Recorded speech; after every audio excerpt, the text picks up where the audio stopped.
Donc, est-ce que tu peux nous faire un petit bilan de la saison qui vient de s'écouler, Sylvain? On était très contents parce que le maintien a été acquis, donc c'était les objectifs du club. Après, concernant la saison, il y a eu des hauts et des bas, mais je pense que le groupe a été assez correct tout au long de la saison et que par rapport au budget du club, on a fait une très bonne saison. Et qu'est-ce qui fait que vous avez été aussi irrégulier sur la saison? Il y a des passages où vous gagnez beaucoup et puis après il y avait des passages où vous n'avez pas gagné forcément. Une saison c'est très long, donc tu as des blessés et arrivé à un moment donné, il y a aussi l'état d'esprit, c'est-à-dire qu'au début on n'était pas sur une bonne dynamique. Ensuite il y a eu 2 matchs références qui ont fait basculer un peu la balance, si je pourrais dire ça. C'est à Paris et contre Créteil. À Paris et à Créteil, dont on a gagné de 2 buts contre Paris et d'1 but contre Créteil. Et c'est surtout à partir de ce moment que l'état d'esprit s'est un peu formé dans le groupe et qu'on a réussi après à avoir une bonne dynamique. Si tu devais retenir un moment difficile de la saison, ce serait quoi?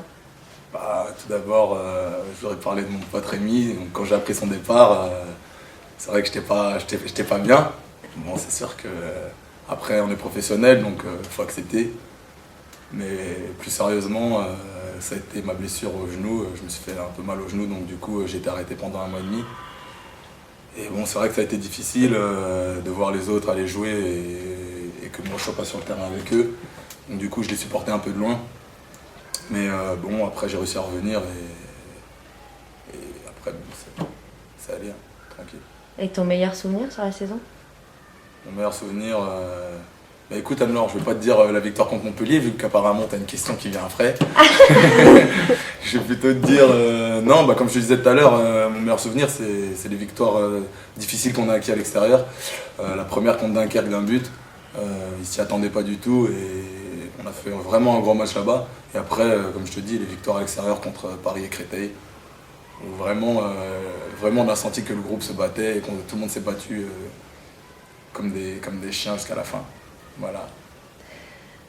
La délocalisation contre Montpellier, du coup. On en vient enfin. On en vient là. La délocalisation contre Montpellier, c'était un bon souvenir? C'était un gros événement, c'était très attendu par tous les joueurs. On avait vraiment envie de jouer devant 4000 personnes et en plus ça s'est bien passé, on a fini par l'emporter et acquérir le maintien sur ce match. Donc non, que des satisfactions, vraiment, c'était un super moment. Surtout la soirée d'après, la 3e mi-temps. Bon souvenir. Très bon souvenir, très bon souvenir. Avec un public rennais en feu. Dans quel état d'esprit tu abordes la saison à venir?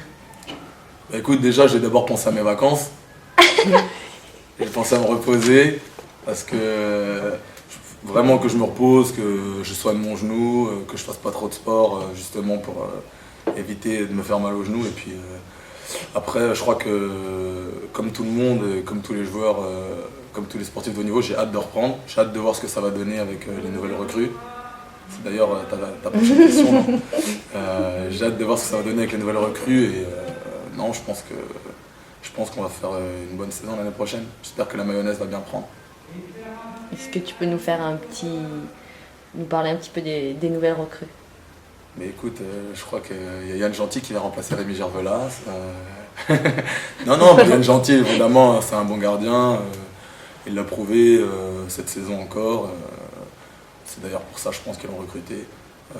C'est un des 3 meilleurs gardiens, je crois. Donc lui, très bon gardien. Derrière, il y a Sassi qui joue à Istres avec lui. Un bon arrière, tireur, buteur.